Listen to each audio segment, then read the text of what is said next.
আমরা তো ভিন্ন ভিন্ন জায়গায় যাই। দুনিয়ার মধ্যে এমন কোন আদালত নাই, এমন কোন বিচারক নাই, এমন কোন মানুষ নাই, এমন কোন নেতা নাই, এমন কোন জায়গা নাই যেখানে সামান্য পরিমাণ হলেও স্বার্থ থাকে। আপনি বলেন না, কিন্তু আল্লাহ পাকের দরবার এমন একটি দরবার, নিঃস্বার্থ দরবার, আল্লাহ তাআলার দরবার। এজন্য সর্বপ্রথম বিষয় হচ্ছে, যখন পুরো মুসিবতে থাকবো, সর্বপ্রথম কোথায় আসবো? নামাজের মধ্যে আসবো। আল্লাহকে আগে বিচারটা দিয়ে দিব, আল্লাহকে আগে শুনিয়ে দিব, তারপরে দুনিয়াবি আসবাব আমরা কি করবো? ইখতিয়ার করবো। আরেকটি ফজিলত হচ্ছে, নামাজ কবরের মধ্যে পাহারাদার হবে। হাদিসের মধ্যে আছে, সহিহ তারগীব ওয়াত তারহিব 35-61 নম্বর হাদিস, রাসূল করিম সাল্লাল্লাহু আলাইহি ওয়াসাল্লাম বলেন, ইন্নাল মাইয়িতা ইযা উযিআ ফি কবরি, যখন কোন মুর্দাকে কবরের মধ্যে রাখা হয়, যখন রাখার পরে মানুষ যখন চলে আসে, ইন্নাহু ইয়াসমাউ খাফতা নিআলিন হিনা ইওয়াল্লুনা মুদবিরিন, মানুষের পায়ের স্যান্ডেলের আওয়াজ শুনতে পায়। ওই মুর্দা যখন তারা চলে আসে, পায়ের স্যান্ডেল কি শুনতে পায়? আওয়াজ শুনতে পায়। তখন তার মাথার দিকে আসে, তার নামাজ দাঁড়িয়ে যায়। ফাইদা কানা মুমিনান কানাতিস সালাত ইনদা রাসিহি, ওই নামাজগুলো তার মাথার দিকে চলে আসে। ডান দিকে আসে সিয়াম রোজা, বাম দিকে আসে যাকাত, আর পায়ের দিকে আসে বিভিন্ন ভালো কাজ যেগুলো আছে, আত্মীয়তা রক্ষা করা, মা বাবার খেদমত করা, এই বিষয়গুলো তার পায়ের দিকে চলে আসবে। যখন আযাব আসতে চায় মাথার দিক থেকে, তখন ওই নামাজ বলে, লাইসা মিন কিবালি মাদখালুন, আমার দিকে কোনো ঢোকার রাস্তা নাই, এদিকে আসতে পারবে না। এই নামাজ মানুষকে কবরের মধ্যে পাহারাদারি দেবে, পাহারাদারি কাজ করবে। এই জন্য আল্লাহর ওয়াস্তে এই যে এত গুরুত্বপূর্ণ একটি বিষয়, শরীয়তের স্তম্ভ নষ্ট না করি। পারবো তো ইনশাআল্লাহ? পারবো তো ইনশাআল্লাহ? নামাজ আমরা পাঁচ জামাত পড়ছি তো?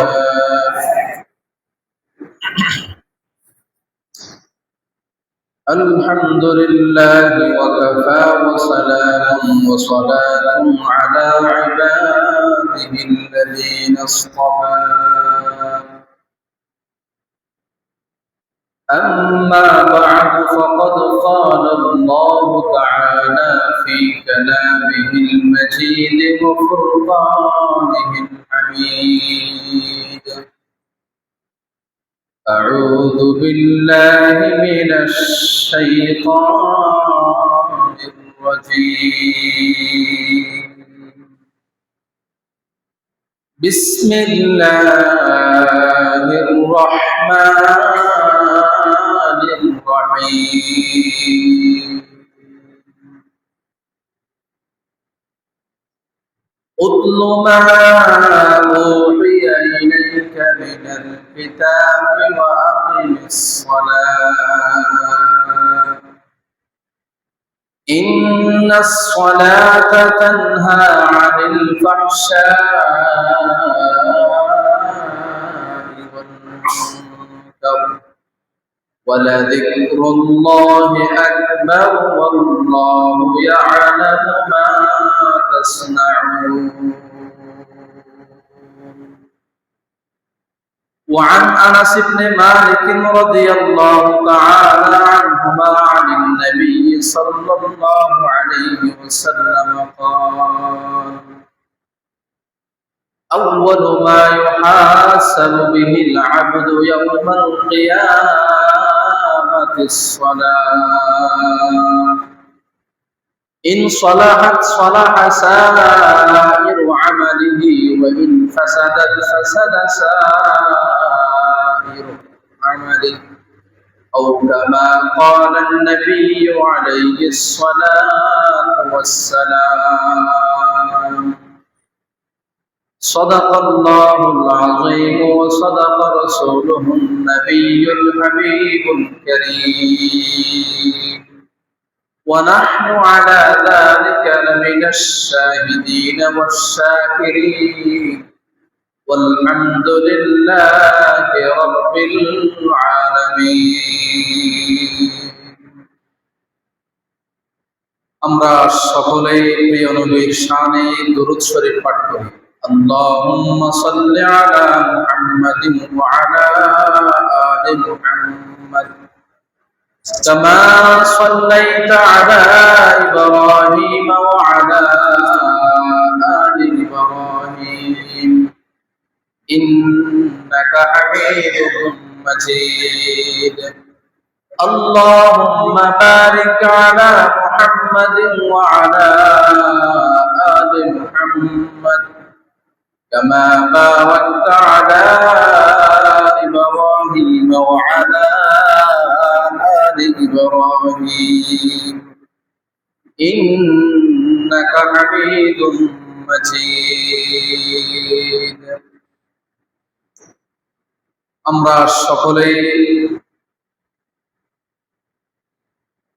অন্তরস্থল থেকে আল্লাহ পাকের কৃতজ্ঞতা প্রকাশ করি যে আল্লাহ পাক রব্বুল আলামিন আমাদেরকে দুনিয়ার যাবতীয় ঝামেলা থেকে বিরত রেখে আল্লাহ পাকের পবিত্র স্থান মসজিদের মধ্যে উপস্থিত হয়ে জুমার সালাত আদায় করার পূর্বে কোরআন ও হাদিসের আলোকে কিছু আলোচনা করবার জন্য আর শুনবার জন্য তৌফিক দান করেছেন। আমরা সকলে কালিমাতুল শুকর আদায় করি আলহামদুলিল্লাহ। গত সপ্তাহে আলোচনা করেছিলাম নামাজের গুরুত্ব নিয়ে, অর্থাৎ ইসলামী শরীয়তে নামাজের বিধান কি, যারা নামাজকে অস্বীকার করবে তাদের হুকুম কি, আর যারা নামাজকে স্বীকার করে আদায় করবে না অবহেলাবশত তাদের হুকুম কি, এবং সালাফদের জীবনে নামাজের গুরুত্ব কি পরিমাণ ছিল, এই বিষয় নিয়ে আলোকপাত করেছিলাম। আজকে আলোচনার আলোচ্য বিষয় হচ্ছে নামাজ আদায় করার ফজিলত। নামাজ আদায় করার ফজিলত অর্থাৎ নামাজ আদায় করলে আমরা ইহকালীন এবং পরকালীন আল্লাহ পাকের কি কি পুরস্কার আমাদের জন্য আল্লাহ পাক দান করবেন, সেই বিষয় নিয়ে আমরা আজকে কথা বলবো ইনশাআল্লাহ। যা কথা হবে কোরআন ও হাদিসের আলোকে হবে, এমনি আমাদের বানিয়ে বানিয়ে কোনো ফজিলত বলার কোনো প্রয়োজন নেই। নামাজের ব্যাপারে আল্লাহ এবং তার রাসূল অনেক কিছু বলেছেন, এখানে আমরা উদ্ভট কিছু কথা বানিয়ে বলার কোনো কি নাই, প্রয়োজন নাই। নামাজের এক নাম্বার ফজিলত হচ্ছে নামাজ ঠিক তো সব দিক, নামাজ ঠিক তো সব দিক, অর্থাৎ আল্লাহ পাক রব্বুল আলামিন এই দুনিয়ায় মানব জাতি চলাফেরা করার জন্য, জীবন যাত্রা যেন থেমে না যায়, এজন্য আল্লাহ পাক রব্বুল আলামিন একটা জীবন ব্যবস্থা আমাদেরকে আল্লাহ পাক দিয়েছেন। জীবন ব্যবস্থা বলতে মানুষ যে হালতে থাকুক না কেন, মানুষ যেই পজিশনে যাক না কেন, সমস্ত পজিশনে ইসলামের আহকাম আছে না নাই? অবশ্যই আছে। এমনকি হাদিস শরীফে স্পষ্ট আছে, রাসূল করিম সাল্লাল্লাহু আলাইহি ওয়াসাল্লাম সাহাবায়ে কেরামদেরকে শিক্ষা দিয়েছেন যে বাথরুমে ঢুকলে, ওয়াশরুমে ঢুকলে কিভাবে বসতে হয়, কিভাবে বসলে মল ত্যাগ করতে সুবিধা বেশি, এগুলো হাদিসের মধ্যে স্পষ্ট উল্লেখ আছে। তাহলে বোঝা যায়, একদম সহিহ হাদিস, তিরমিজি শরীফের হাদিস। তাহলে বোঝা যায় ইসলামের মানব জাতির জন্য ইসলাম এমন কোন স্থান রাখেন নাই যেখানে ইসলামের বিধান নাই। দুঃখের বিষয়, আমরা ইসলামকে মসজিদের মধ্যে খাস করে ফেলছি, মসজিদের বাইরে কোনো ইসলাম নাই। যখন আমরা মাঠে ঘাটে আমাদের কর্মস্থলে থাকি, সেখানে ইসলামের কোনো পরোয়া করি না, অথচ ইসলামের হুকুম আহকাম সর্বত্র বিস্তৃত। এমন কোন স্থান নাই, এমন কোন আধুনিকতা নাই, এমন কোন প্রযুক্তি নাই যেগুলো আস্তে আস্তে আবিষ্কার হচ্ছে। সমস্ত প্রযুক্তির মধ্যে ইসলামের আহকাম আছে। তাহলে আল্লাহ পাক রব্বুল আলামিন কিয়ামতের ময়দানে যে সমস্ত আহকাম আমাদেরকে দিয়েছেন, সমস্ত বিষয়ে প্রশ্ন করা হবে। সর্বপ্রথম প্রশ্ন হচ্ছে নামাজের প্রশ্ন। হুকুকুল্লাহ, আল্লাহ যেগুলো বান্দার কাছ থেকে প্রাপ্য, আল্লাহ পাক যেগুলো পাবেন, এই বিষয়ের মধ্যে নামাজ আছে, হজ আছে, এরকম যেগুলো আল্লাহর জন্য বিশেষ করে ইবাদত যেগুলো আছে, এগুলোর মধ্যে সর্বপ্রথম আল্লাহ পাক হিসাব নেবেন নামাজের হিসাব। সহিহুত তারগীব ওয়াত তারহীব 376 নম্বর হাদিস, হযরত আনাস বিন মালিক রাদিয়াল্লাহু তাআলা আনহু সূত্রে বর্ণিত। তিনি বলেন, রাসূল কারীম সাল্লাল্লাহু আলাইহি ওয়াসাল্লাম বলেছেন, আউয়ালু মা ইউহাসাবু বিহিল আবদু ইয়াওমাল কিয়ামাতিস সালাহ। কিয়ামতের ময়দানে আল্লাহ পাক রব্বুল আলামিন সর্বপ্রথম নামাজের হিসাব নেবেন। বান্দার কাছ থেকে নামাজের হিসাব আল্লাহ পাক নেবেন। ইন সালাহাত সালাহা সাইরু আমালি ওয়া ইন ফাসাদাত ফাসাদা সাইরু আমালি। রাসূল কারীম সাল্লাল্লাহু আলাইহি ওয়াসাল্লাম বলেন, দেখা যাচ্ছে একজন বান্দা নামাজ পরিপূর্ণ শতভাগ ঠিক আছে, সে নামাজের ব্যাপারে কোনো ধরনের খামখেয়ালি করে নাই, অবহেলা করে নাই। যখন নামাজ পরিপূর্ণ পাওয়া যাবে, ফেরেশতাদেরকে আল্লাহ তাআলা বলবেন, তার বাকি যে আমলগুলো আছে তার সমস্ত আমলের ত্রুটিগুলো তোমরা মুছে দাও। সুবহানাল্লাহ। নামাজ ঠিক তো সব ঠিক, অর্থাৎ যদি কেউ নামাজের ব্যাপারে কোনো অবহেলা না করে, কোন ধরনের অলসতা না করে, কিয়ামতের ময়দানে সর্বপ্রথম যখন নামাজের হিসাব নেওয়া হবে, যখন নামাজকে পরিপূর্ণ আল্লাহ পাক রব্বুল আলামিন বুঝে পাবেন, তখন বাকি আমল যেগুলো আছে এগুলো আল্লাহ পাক রহম করে আমাদেরকে সমস্ত ঘাটতি পূরণ করে দেবেন। সুবহানাল্লাহ। তাহলে আল্লাহ পাক রব্বুল আলামিনের এই যে সালাত, এই নামাজের মধ্যে সবকিছু আল্লাহ পাক বলে দিয়েছে, সবকিছু সেখানে আছে। তাহলে 1 নম্বর ফজিলত হচ্ছে নামাজ ঠিক তো সব ঠিক। 2 নম্বর ফজিলত, নামাজের মাধ্যমে আল্লাহ পাকের নৈকট্য অর্জন করা যায়। আল্লাহ পাকের নৈকট্য অর্জন করতে কে না চায়? নবী বলেন, আউলিয়া বলেন, সাহাবায়ে কেরাম বলেন, সবাই তো চায় আল্লাহ পাকের নৈকট্য অর্জন করার জন্য। এই নামাজ হচ্ছে আল্লাহ পাকের নৈকট্য অর্জনের সবচেয়ে উত্তম মাধ্যম। সূরা আলাকের যে আয়াতগুলো আল্লাহ পাক নাযিল করেছেন, আরাআইতাল্লাযী ইয়ানহা আবদান ইযা সাল্লা আরাআইতা ইন কাযযাবা ওয়া তাওয়াল্লা আলাম ইয়ালাম বিআন্নাল্লাহা ইয়ারা। এখান থেকে সূরা আলাকের শেষ পর্যন্ত আল্লাহ পাক এই আয়াতগুলো নাযিল করার পটভূমি হচ্ছে, প্রেক্ষাপট হচ্ছে রাসূল কারীম সাল্লাল্লাহু আলাইহি ওয়াসাল্লামের উপর যখন আল্লাহ পাক রব্বুল আলামিন নামাজের বিধান দিলেন মেরাজে, তিনি ওই নামাজের আহকাম নিয়ে যখন কাবায় উপস্থিত হলেন, কাবার চত্বরে তিনি নামাজ পড়ার প্রস্তুতি নিলেন, নামাজ পড়ছেন। এদিকে আবু জাহেল এই নামাজের কারণে তার অন্তর জ্বলা শুরু হয়ে যায় যে মুহাম্মদ কেন কাবার চত্বরে এসে এক আল্লাহর ইবাদত করবে, লাত উজ্জাকে বাদ দিয়ে দিবে। আমরা যে পৌত্তলিকতা আমাদের মধ্যে আছে, আমরা যে বিভিন্ন প্রতিমাকে খোদা বলি, এগুলো তো মুহাম্মদ বাদ দিয়ে দিবে, সেটা কোনোদিন সহ্য করা যাবে না। তখন মুহাম্মদ সাল্লাল্লাহু আলাইহি ওয়াসাল্লামকে আবু জাহেল ধমকি দিয়ে হুমকি দিয়ে বলল, তুমি যদি আরেকবার কাবায় নামাজ পড়তে আসো, কাবার চত্বরে নামাজে দাঁড়াও, আমি তোমাকে পদতলে পিষ্ট করব। তখন রাসূল তার কথার পরোয়া করেন নাই। আবার যখন নামাজের মধ্যে রাসূল তাকে পাল্টা জবাব দিলেন কঠোর ভাষায় যে নামাজ পড়তেই হবে, আল্লাহ পাক আমাকে হুকুম দিয়েছেন নামাজ পড়তে হবে। দুনিয়ার মধ্যে কোন ধরনের বেঈমান মুশরিক কাফের কারো কথা শোনা যাবে না, আমি নামাজ পড়বই পড়ব, তোমার যা করার ইচ্ছা করি। তখন একবার রাসূল কারীম সাল্লাল্লাহু আলাইহি ওয়াসাল্লাম যখন নামাজের মধ্যে দাঁড়ালেন, তখন সে পিছন থেকে এসে রাসূল কারীম সাল্লাল্লাহু আলাইহি ওয়াসাল্লামকে আঘাত করতে চাইলেন। সে যখন অগ্রসর হচ্ছিল, অগ্রসর হওয়ার সময় রাসূল তো নামাজের মধ্যে দাঁড়ানো আছে, আশেপাশে অনেক মানুষ আছে যে আজকে রাসূলকে সে খতম করে দিবে, হত্যা করে দিবে, নাউযুবিল্লাহ। যখন সে একটু সামনে অগ্রসর হলো, রাসূল কারীম সাল্লাল্লাহু আলাইহি ওয়াসাল্লাম আর তার মাঝখানে বেশি ব্যবধান ছিল না, হঠাৎ সে পিছন দিকে চলে আসে, পালিয়ে চলে আসে। তখন উপস্থিত মানুষেরা জিজ্ঞেস করলো, হে আবু জাহাল, তুমি তাকে হত্যা করতে গিয়ে কেন আবার ফিরে আসলা? তখন আবু জাহাল বলল, আমি এমনি ফিরে আসি নাই, আমি যখন তার দিকে যাচ্ছিলাম, এগুচ্ছিলাম, সামনে দেখলাম ওই মুহাম্মদ আর আমার মাঝখানে একটি আগুনের পরিখা, একটি আগুনের অগ্নিকুণ্ড একটি আগুনের যে গর্ত, বিশাল একটি গর্ত মাঝখানে হয়ে আছে, আমি যদি সামনে অগ্রসর হই আমি আগুনে পড়বই পড়বো।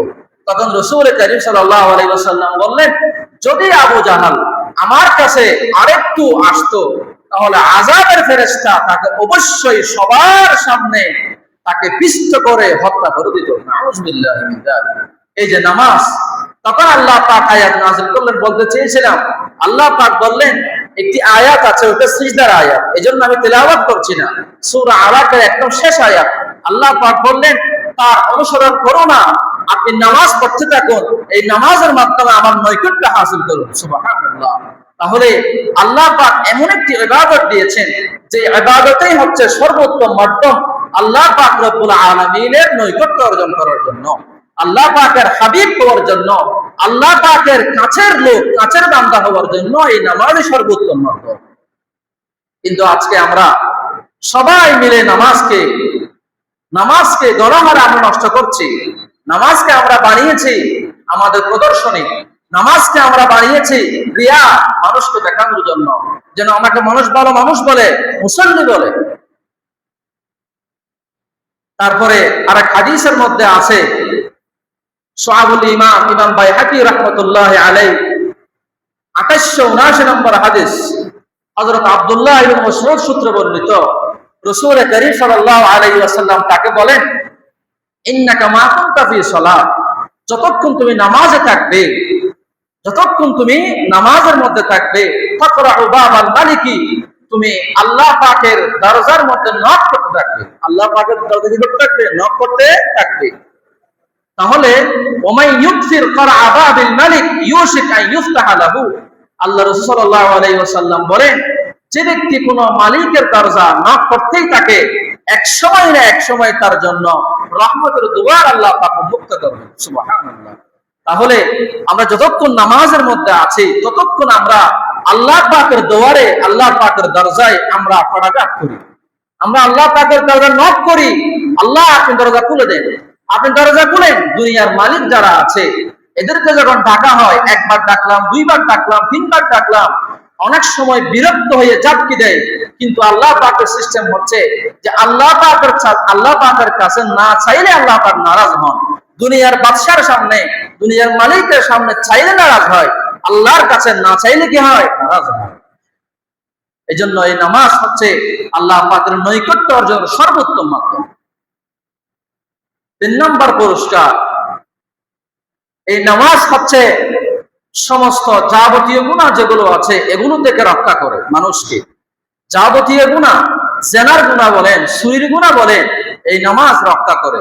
কোরআনের আয়াতের মধ্যে আছে, আল্লাহ তাআলা বলেন, উতলু মা উহিয়া ইলাইকা মিনাল কিতাব ওয়া আকিমিস সালাহ ইন্নাস সালাতা তানহা আনিল ফাহশাই ওয়াল মুনকার। আপনি তাদেরকে কোরআন তেলাওয়াত করে শোনান, ওয়াহির কথা, ঐশী বাণী তাদেরকে উল্লেখ করেন। তারপরে আপনি নামাজ প্রতিষ্ঠা করেন, নামাজের দাওয়াত দেন, নিজেও নামাজ পরিপূর্ণভাবে আদায় করেন। কেননা নামাজ মানুষকে যত প্রকার অশ্লীল বিষয় আছে, যত প্রকার অপছন্দনীয় বিষয় আছে, সমস্ত কিছু থেকে এই নামাজের মাধ্যমে আল্লাহ পাক রক্ষা করেন। সুবহানাল্লাহ। এখন দেখা যায়, প্রশ্ন আসতে পারে, যদি নামাজ রক্ষা করে তাহলে আমরা দেখতে পাচ্ছি অনেক মানুষ 5 ওয়াক্ত নামাজ পড়ে আবার জিনাও করে, অনেক মানুষ 5 ওয়াক্ত নামাজ পড়ে আবার চুরিও করে, কেন? এই প্রশ্ন সাহাবায়ে কেরামের মধ্যে এসেছিল। তখন রাসূল করিম সাল্লাল্লাহু আলাইহি ওয়াসাল্লাম ব্যাখ্যা করলেন, যে ব্যক্তি নামাজকে নামাজের মতো করে পড়বে, যতক্ষণ নামাজ পাওয়া যাবে না ততক্ষণ মুনকার এবং ফাহশা থেকে রক্ষা করবে না। তাহলে যে ব্যক্তি নামাজ পড়ে খারাপ কাজও করে, বুঝতে হবে তার নামাজ নামাজের মতো হচ্ছে না। যদি নামাজ নামাজের মতো হয় অবশ্যই রক্ষা করবে, না হয় আল্লাহ পাকের আয়াত ভুল হবে। নাউযুবিল্লাহ। আল্লাহ পাকের কথা ভুল হবে। আল্লাহ পাক বললেন নামাজ বিরত রাখে খারাপ কাজ থেকে। দেখা যাচ্ছে নামাজ পড়ে খারাপ কাজও করে, নামাজ পড়ে জুয়াও খেলে, নামাজ পড়ে জিনাও করে, নামাজ পড়ে আরেকজনের হারাম খায়, আত্মসাৎ করে সম্পদ। তাহলে আমাদের নামাজ নামাজের মতো হচ্ছে না। যদি নামাজ নামাজের মতো হয় অবশ্যই আমাদেরকে খারাপ কাজ থেকে, অশ্লীল কর্ম থেকে আমাদেরকে রক্ষা করে। নামাজকে খুব ধীর স্থিরতার সাথে নামাজে যে সুন্নাত গুলো আছে, 51টি সুন্নাত নামাজের মধ্যে আছে। দাঁড়ানোর সুন্নত, বসার সুন্নত, সিজদার সুন্নত, কিরাতের সুন্নত। এই সুন্নত গুলো যদি আমরা পরিপূর্ণভাবে আদায় করে খুশুর সাথে একাগ্র চিত্তে আল্লাহর জন্য নামাজ আদায় করি, তাহলে অবশ্যই আমাদেরকে খারাপ কাজ থেকে নামাজ কি রাখবে, বিরত রাখবে। তাহলে আমরা 1 নম্বর বললাম নামাজ ঠিক তো সব ঠিক, নামাজ ঠিক আছে, আল্লাহ পাক বাকিগুলো পুষিয়ে দিবে আল্লাহর রহমতে। 2 নম্বর ফজিলত হচ্ছে যে নামাজ আল্লাহ পাকের নৈকট্য অর্জনের সবচেয়ে উত্তম মাধ্যম। 3 নম্বর হচ্ছে নামাজ মানুষকে যাবতীয় অপছন্দনীয় কাজ থেকে রক্ষা করে। 4 নম্বর হচ্ছে নামাজ গুনাহের প্রতিষেধক। নামাজ গুনাহের কি প্রতিষেধক, অর্থাৎ যখন মানুষের মধ্যে বিষক্রিয়া হয়, অনেক সময় ওই বিষের বিষাক্ততা এটাকে দূর করার জন্য বিভিন্ন মেডিসিন ব্যবহার করে কি করে না, অবশ্যই প্রতিষেধক আছে। মানুষের যেমন গুনাহ করে, ওই গুনাহকে আল্লাহ পাক ক্ষমা করার জন্য এই নামাজ দিলেন। না হলে আল্লাহ পাক তো এটাও করতে পারতেন যে ফজরের সময় উঠে একেবারেই 5 ওয়াক্ত নামাজ পড়ে ফেললাম, একেবারেই যত ওয়াক্ত নামাজের যত রাকাত আছে সমস্ত রাকাত 1 ঘন্টা সময় দিয়ে পড়ে চলে যাবে। আল্লাহ পাক তো সেটা করেন নাই। আল্লাহ পাক দিয়েছেন ফজরে 1 ওয়াক্ত নামাজ, আবার জোহরের সময় 1 ওয়াক্ত নামাজ, আবার আসরের নামাজ, আবার কিছুক্ষণ পরে মাগরিবের নামাজ, আবার কিছুক্ষণ পরে এশারের নামাজ। এরকম কেন? মাঝখানে যে গুনাহগুলো হয় এই নামাজের মাধ্যমে সেই গুনাহগুলো পানি হয়ে যায়। সুবহানাল্লাহ। এই মাঝখানে গুনাহগুলো পানি হওয়ার জন্য এবং আল্লাহ পাকের বিভিন্ন নিয়ামত যে আমরা ভোগ করলাম, এই নিয়ামতের শুকরিয়া আদায় করার জন্য আল্লাহ পাক নামাজকে এভাবে ওয়াক্ত ওয়াক্ত করে আল্লাহ পাক ঠিক করবেন। তাহলে বলতে চেয়েছিলাম, সহিহ মুসলিম 233 নম্বর হাদিসে রাসূল করিম সাল্লাল্লাহু আলাইহি ওয়াসাল্লাম বলেন, عن نبي هريرة رضي الله تعالى عنه قال قال رسول الله صلى الله عليه وسلم الصلوات الخمس والجمعة إلى الجمعة كفارة لما بينهن ما لم تغش الكبائر। রাসূল করিম সাল্লাল্লাহু আলাইহি ওয়াসাল্লাম বলেন, 5 ওয়াক্ত নামাজ এক জুমা থেকে আরেক জুমা এই পর্যন্ত মাঝখানে যে সময় থাকে সমস্ত গুনাহগুলো আল্লাহ পাক ক্ষমা করে দেন নামাজের মাধ্যমে, যদি কবিরা গুনাহ না করে। কবিরা গুনার জন্য অবশ্যই তওবা করতেই হবে। তাহলে যত প্রকারের সগীরা গুনাহ আছে আল্লাহ পাক এই নামাজের মাধ্যমে সগীরা গুনাহগুলো আল্লাহ পাক ক্ষমা করে দেন। তারপরে আরেক হাদিসের মধ্যে আছে, আবু দাউদ শরীফের 725 নম্বর হাদিস, হযরত উবাদ ইবনে সামিত রাদিয়াল্লাহু তাআলা আনহু থেকে বর্ণিত। তিনি বলেন, শপথ করে বললেন, রাসূল করিম সাল্লাল্লাহু আলাইহি ওয়াসাল্লাম বলেছেন, খামসু সালাওয়াতিন ইফতারাদুহুন্না রাসূলুল্লাহ সাল্লাল্লাহু আলাইহি ওয়াসাল্লাম। 5 ওয়াক্ত নামাজ, খামসু সালাওয়াতিন ইফতারাদুহুন্না আল্লাহু তাআলা, আল্লাহ পাক 5 ওয়াক্ত নামাজ ফরজ করলেন। মান নাহসানা উযুআহুন্না, যে ব্যক্তি তার ওযুকে পরিপূর্ণভাবে ভালো করে উত্তম রূপে ওযু করলো, ওয়া সাল্লাহুন্না লিওয়াক্তিহিন্না, ওয়াক্ত মতো নামাজ আদায় করলো। তারপরে ওয়া আতাম্মা রুকুআহুন্না ওয়া খুশুআহুন্না, নামাজের সমস্ত আরকান যেগুলো আছে, নামাজের যে সমস্ত পজিশন আছে সমস্ত পজিশনকে খুব ধীরস্থির সাথে একটা আদিলের সাথে আদায় করলো যে ব্যক্তি, রাসূল করিম সাল্লাল্লাহু আলাইহি ওয়াসাল্লাম বলেন, কানা লাহু আলাল্লাহি আহদুন আন ইয়াগফিরা লাহু, আল্লাহ তার জিম্মা নিয়ে নেন, আল্লাহর উপর দায়িত্ব তাকে ক্ষমা করা। সুবহানাল্লাহ। ওমান লাম ইয়াফআল কাযালিক, যে ব্যক্তি এরকম কাজ করবে না, যে করবে না, লাইসা কানা লাহু লাইসা লাহু আলাল্লাহি আহদুন আন ইয়াগফিরা লাহু, আল্লাহর উপর দায়িত্ব থাকে না, ইনশাআ গফারা ওয়া ইনশাআ আযাবা। যদি নামাজ না পড়ে, ঠিকমতো নামাজ না পড়ে, অবহেলা করে, তাহলে তার জন্য আল্লাহ পাক দায়িত্ব নেন নাই, তাকে হয়তো ক্ষমা করবেন, হয়তো কি দিবেন, আযাব দিবেন। আউযুবিল্লাহি মিন যালিক। তাহলে এই নামাজের মাধ্যমে আমাদের উপর আল্লাহর দায়িত্ব চলে আসে। যে ব্যক্তি নামাজ পড়বে অবশ্যই আল্লাহ পাক তাকে ক্ষমা করবেন ইনশাআল্লাহ। সহিহ হাদিস, আবু দাউদ শরীফে। আরেকটি হাদিস আছে, মুসনাদুল ইমাম আহমদ বিন হাম্বল 21556 নম্বর হাদিস, হাসান লিগাইরিহি হাদিসের মান। এই হাদিসের মধ্যে রাসূল করিম সাল্লাল্লাহু আলাইহি ওয়াসাল্লাম বলেন, রাসূলের এক সাহাবী হযরত আবু যর গফারি রাদিয়াল্লাহু তাআলা একবার শীতকালে রাসূল সহ একবার বের হলেন। যখন রসুল সহ একবার বের হলেন, দেখতে পাচ্ছেন রসুল করিম সাল্লাল্লাহু আলাইহি ওয়াসাল্লাম ওই গাছ থেকে পাতাগুলো ঝরে যাচ্ছে। তখন রসুল করিম সাল্লাল্লাহু আলাইহি ওয়াসাল্লাম গাছের দুটি ডাল নিজের হস্তে নিলেন। হাতে নেওয়ার পরে তিনি আবু যরকে ডাক দিয়ে বললেন, ইয়া আবা যর। তখন আবু যর বললেন, লাব্বাইকা ইয়া রাসূলুল্লাহ। কি বলতে চাচ্ছেন বলেন ইয়া রাসূলুল্লাহ। তখন রাসূল বললেন, ইন্নাল আবদাল মুসলিমা লা ইউসাল্লি সালাতা ইউরিদু বিহা ওয়াজহাল্লাহ ইয়াতাহাফাতু আনহু যুনুবুহু কামা ইয়াতাহাফাতু হাদাল ওয়ারাকু আন হাদিহি শাজারা। রাসূল করিম সাল্লাল্লাহু আলাইহি ওয়াসাল্লাম বলেন, ও আবু যর, এই যে গাছের ডাল থেকে নেওয়ার সাথে সাথে যে এরকম পাতাগুলো ঝরে যাচ্ছে শীতকালে, মানুষ যখন নামাজ পড়ে তখন মানুষের গুনাহগুলো এই গাছ থেকে যেমন পাতা ঝরে যায়, মানুষ থেকে গুনাহগুলো সেই পরিমাণ ঝরে যায়। সুবহানাল্লাহ। তাহলে এই নামাজের মাধ্যমে মানুষের গুনাহগুলো ঝরে যায়। এই যে 4 নম্বর ফজিলত হচ্ছে নামাজের। 1 নম্বর ফজিলত ছিল যে নামাজ ঠিক তো সব ঠিক, নামাজ ঠিক আছে, বাকিগুলো আল্লাহ পাক হইতে মাফ করে দিবেন। 2 নম্বর হচ্ছে নামাজ আল্লাহ পাকের নৈকট্য অর্জনের সর্বোত্তম মাধ্যম। 3 নম্বর হচ্ছে নামাজ যাবতীয় অপছন্দনীয় কাজ যেগুলো আছে, শরীয়ত গর্হিত যে কাজগুলো আছে, এই নামাজ মানুষকে বিরত রাখে। 4 নম্বর ফজিলত হচ্ছে যে এই নামাজ হচ্ছে গুনাহের প্রতিষেধক। তারপরে 5 নম্বর ফজিলত, এই নামাজ হচ্ছে মানুষের জন্য নিরাপদ আশ্রয়স্থল।